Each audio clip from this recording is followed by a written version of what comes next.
If you looked at my LinkedIn profile, you might think that it was designed by a random number generator.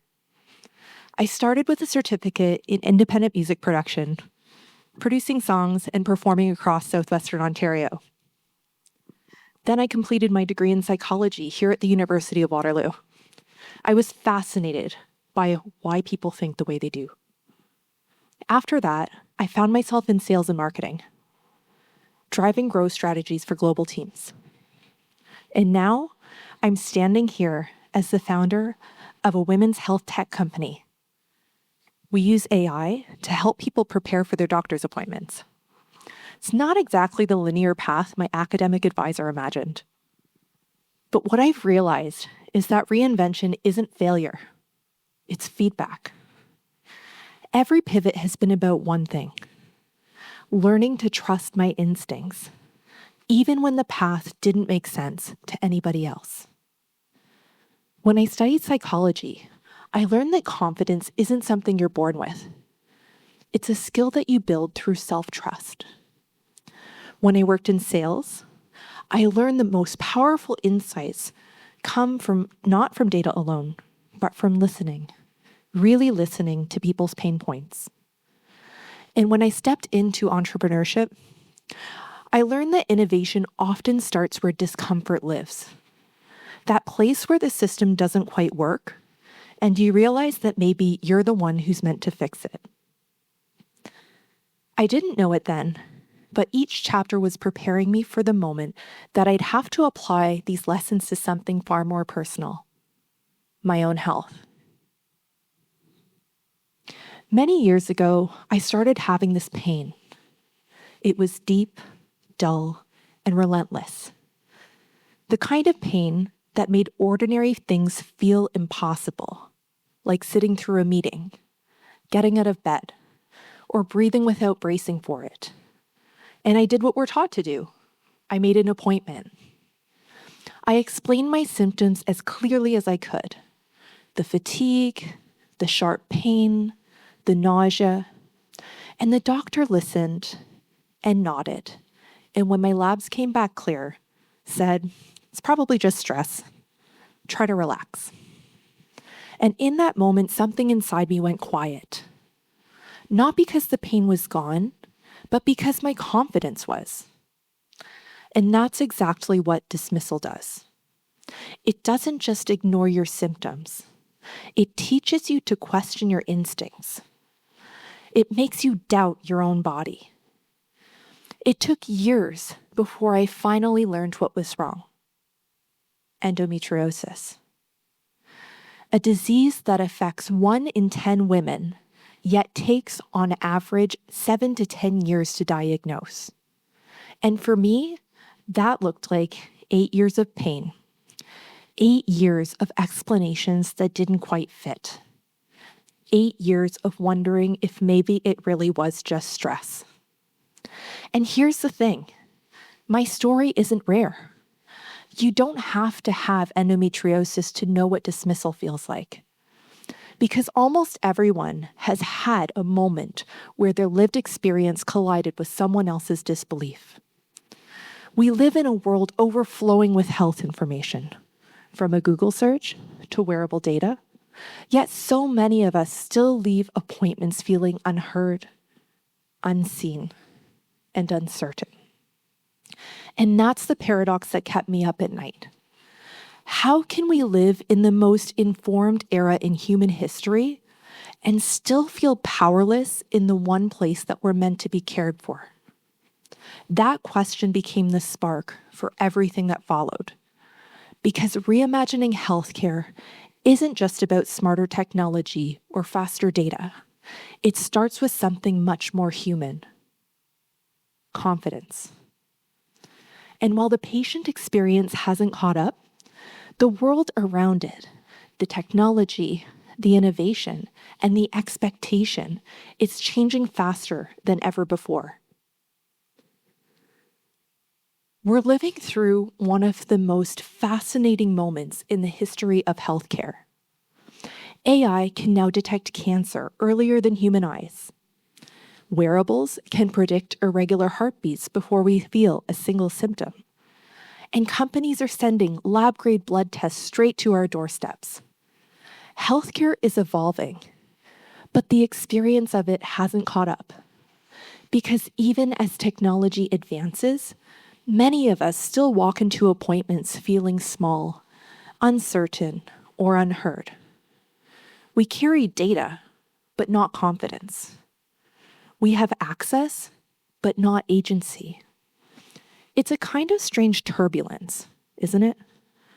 On one side, you have patients who are more informed than ever before.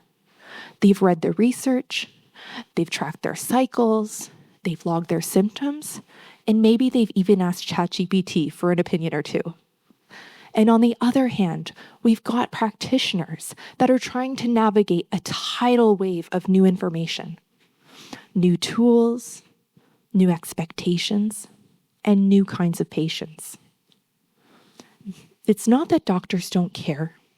It's that the system wasn't designed for this type of partnership. Medicine was built on hierarchy. The doctor knows best. But the world has changed. Information is now democratized. Expertise is shared.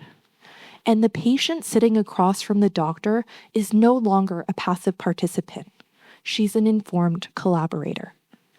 And the shift is uncomfortable, yes, but it's also the greatest opportunity that we've ever had to reimagine healthcare. Because technology is only as powerful as the humanity that drives it. AI can process information, but it can't feel empathy. Wearables can detect patterns, but they can't understand fear. Apps can deliver reminders, but they can't replace reassurance. So the real transformation isn't just digital, it's relational. It's about rebuilding trust between people and systems. It's about creating space for informed confidence on both sides of the stethoscope. That idea that confidence can be built with understanding, not just technology, became the foundation for my work. Because confidence isn't something you're born with. It's something you build. It's something I wanted to help others reclaim, especially when it comes to their health.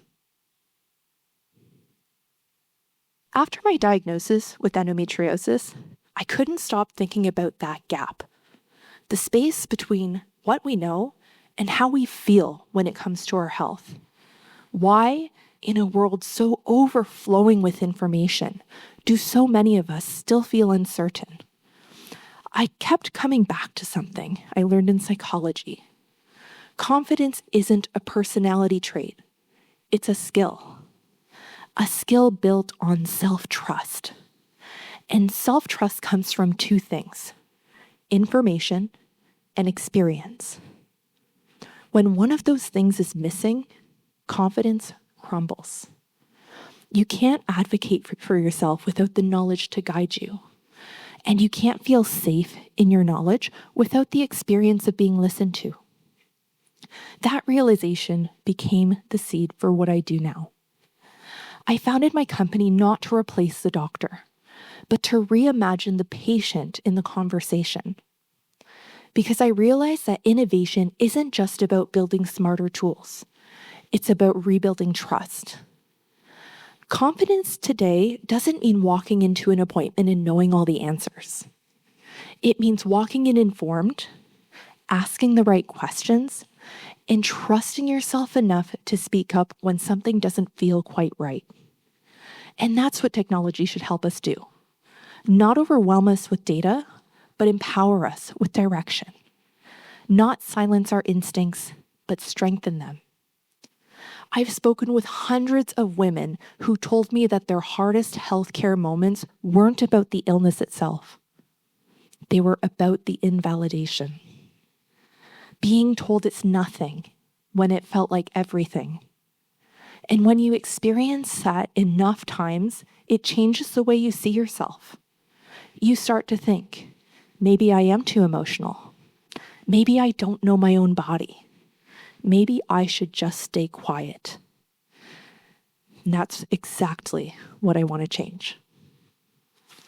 We've entered an age where AI can help us know more than ever before.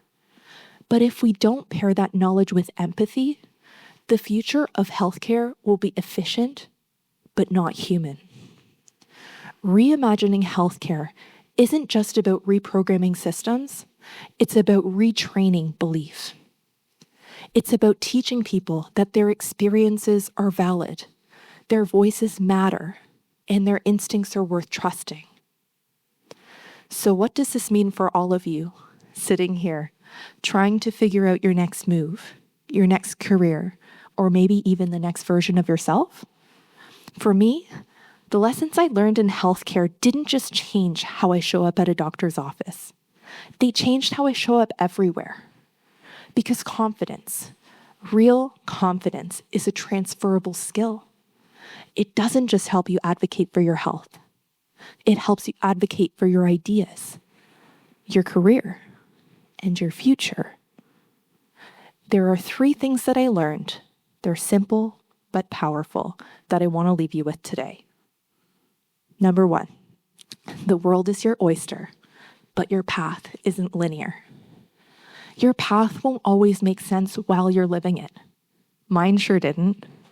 But every experience, every pivot, every so-called detour, it's data. You're collecting insights about yourself, about what lights you up and what drains you. Trust those signals. They're not distractions, they're directions. The best ideas rarely come from the people who walk the straightest line. Number 2, your lived experience is data. Trust it. Whether it's a gut feeling that something isn't right, or a spark that tells you that you're onto something, pay attention. Your instincts are not irrational. They're information. They're your body and brain integrating everything you've seen, felt, and learned. And when you trust it, you stop outsourcing your certainty. Number 3, big change starts with micro interventions. We tend to glorify the grand gesture, the big career leap, the massive system overhaul, but the real transformation happens in smaller, consistent acts of confidence. In the moment you ask one more question in class, the moment you say, actually, I disagree. The moment you show up informed and unafraid in your own life. Those moments compound. They're what create a culture of confidence in healthcare, in organizations, and in ourselves. Because when we practice confidence in the small moments, we build the muscle to use it in the big ones. And that's where the real change begins. Not from waiting for systems to evolve, but for believing that you have a voice within them. So whether it's your health, your career, or your purpose, remember that reimagining anything starts with reimagining yourself. When I think back to that exam room, the fluorescent lights, the sterile air, the quiet click of a doctor's keyboard, I remember how small I felt. Not because I lacked knowledge, but because I'd lost trust in my own voice. And if there's one thing I've learned since then, it's this. Systems don't change until people do. Reimagining healthcare isn't just about algorithms or access. It's about remembering that behind every data point is a human being. Someone's story, someone's pain, someone's truth. It's about restoring confidence, not just in medicine, but in ourselves. Because when you walk into a doctor's office believing that your voice matters, something powerful shifts. You don't just get better care. You become a part of that system's evolution. You're reminded what it was always meant to be, a relationship built on listening, learning, and trust. And that's how every revolution starts. Not from the top down, but from the inside out. So yes, technology is transforming healthcare, but the real revolution, that's happening in the mirror. Because reimagining healthcare starts with reimagining yourself. And when you do, you don't just heal faster, you help rebuild a system that finally listens. Thank you.